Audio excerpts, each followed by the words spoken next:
Hello everyone, I would like to welcome you to the first edition of Teresamerica's News and Views. Today we will be discussing Muslim extremism and Delta Airlines' blatant anti-Semitism. I thought that I was seeing things, but no, I had in fact seen a headline on WorldNet Daily which says, Delta adopts Saudi no Jew fly policy. Can you believe this, folks? An airline that is adopting a no Jew fly policy? Such anti-Semitism, this is freaking outrageous. I'm going to read a section from WorldNet Daily's posting on this.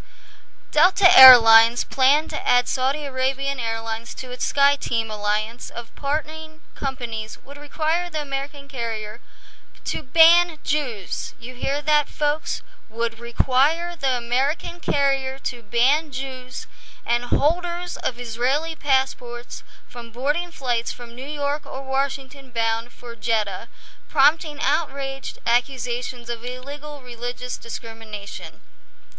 The issue, which has caught the attention of the American Center for Law and Justice already, was raised when Washington Attorney Jeffrey Lovitky was perusing airline procedures for travel. As we learn more about the issue and facts, we are determined to ensure that American citizens do not face discrimination by airlines like Delta that are passenger code-sharing with Saudi Arabian Airlines, unquote, said Colby M. May, Director and Senior Counsel of the ACLJ. Over at Let the Truth Be Known, Reverend Bishop Gregory has posted the entire transcript of the Cats show. The Cats show had Fred Grandy and his wife on discussing this whole no Jew anti-Semitic issue that Delta is subscribing to. Yes, I am calling Delta an anti-Semitic or anti-Semitic sympathetic airline. No, don't give me this bull hockey about the airline has to go abide by the country's rules. No, it's their choice to abide by, to get in bed with discrimination, with countries that discriminate.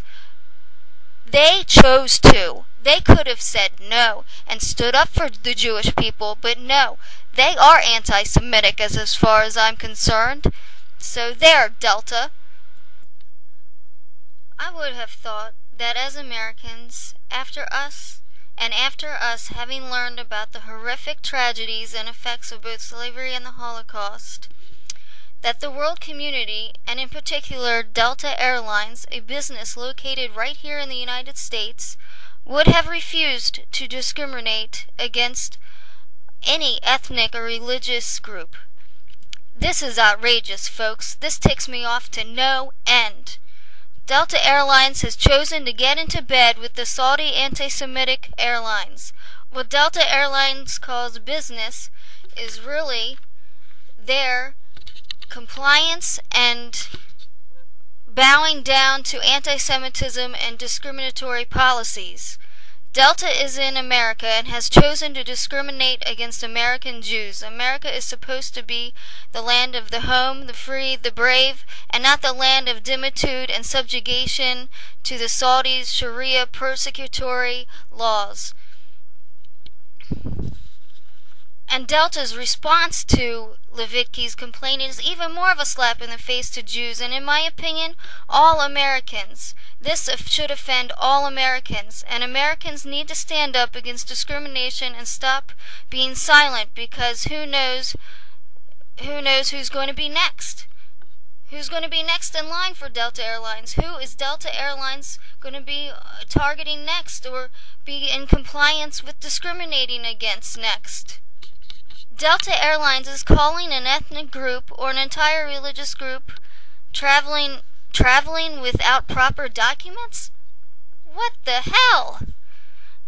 This has my blood boiling, folks. This ticks me off to no end.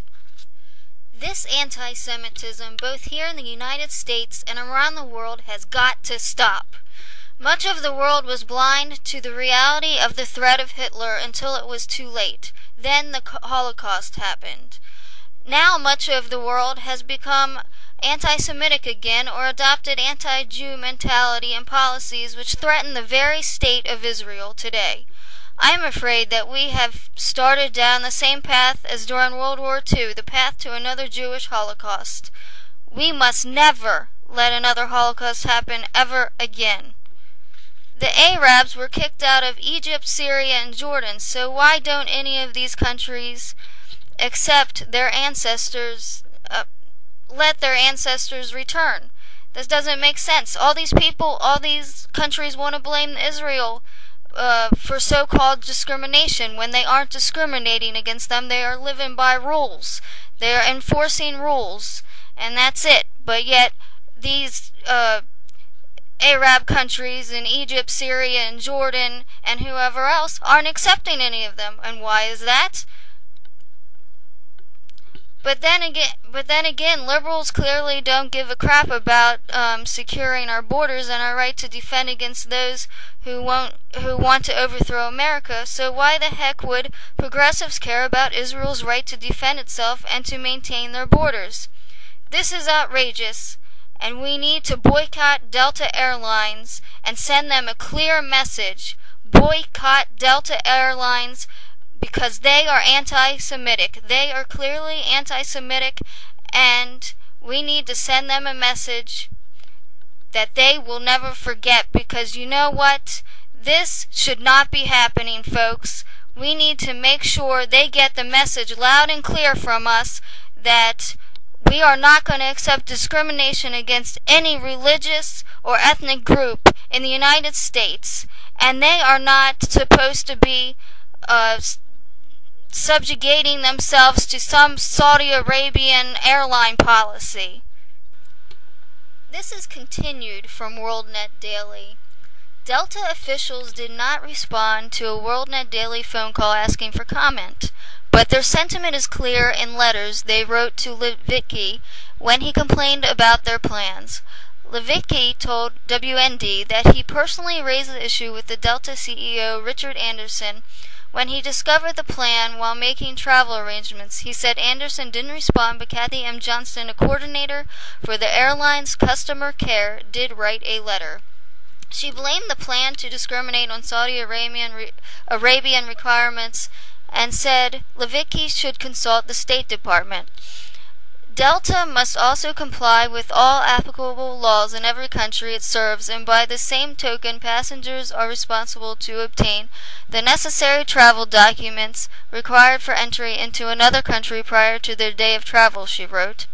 If a passenger travels without proper documents, the passenger may be denied entry into that country, and our airline may be fined. Delta assumes responsibility for ensuring that each passenger boarding our aircraft has the proper documents for travel to their ticketed destination. Well, there it goes, folks. They're calling people documents. They're calling them getting in bed with anti-Semitic Saudi Arabians. They're using this excuse, proper documents. Excuse me. They are getting in bed with a bunch of anti-Semitic Saudi Arabians, and that there is no excuse for that. No excuse, one iota. We need to stand up to this anti-Semitic Delta Airlines. No going on them unless you really got to, and even then, don't if you have to. And more, folks. From the Daily Gator, you got your Marxist moron of the day. The Pulitzer Prize-winning author Alice Walker will join the flotilla of ships next week that will try to break Israel's maritime blockade of the Gaza Strip. She says the goal is to bring supplies and raise awareness of the situation there. Last May, during a similar attempt by activists, Israel raided 6 ships. On one, clashes broke out and Israeli commandos killed 9 people. The Israelis had no choice but to defend themselves. Last year, when the Gaza flotilla incident happened, the media wanted to portray as Israel being the bad guys, being the evil ones, even though it has been proven that there were many weapons on board, and that they had ties to Hamas. The main organizer of the flotilla had ties to Hamas, Hamas is an extremist Islamic organization. They were not coming in peace. They wanted to portray Israel as being the mean one, but they were not bringing any aid. Their intent was to hurt and harm Israelis. This kind of crap has got to stop. It is really pissing me off. One more incident that happened in the United States recently is a Muslim terrorist plot to kill people in the military at a recruiting station. These people were Muslim extremists. They had converted to the Muslim faith. They had found that faith while they were in prison. We need to do something about people finding the Muslim faith when they're troubled, very troubled when they're in prison. We need to somehow, as Christians, reach out to people. I know that happens, but you know what? People say the Muslim faith is peaceful, and I'm sure some sects are, but as many troubled people find the Muslim faith, then they go off and become Muslim extremists and try to blow up crap, either in the United States or abroad. It's just very unsettling, and we need to focus on stopping this from occurring again. These people's their original names were Anthony Davis, and now Abu Khalid Abdul Latif, and the other one was Wali Mahjidi, also known as Frederick Dominique Jr. of Los Angeles, and the other one was from Seattle. Well, you know what? They were planning a Fort Hood style attack where they were going to use machine guns and grenades to try and kill everyone in sight. This was going to be worse than the Fort Hood massacre. We need to continue to be ever vigilant against these Islamic terrorists, as well as our other enemies. God bless our brave men and women who are serving in the military. May God bless them for their sacrifice and keep them safe. Thank you for listening to the first edition of Teresamerica's News and Views.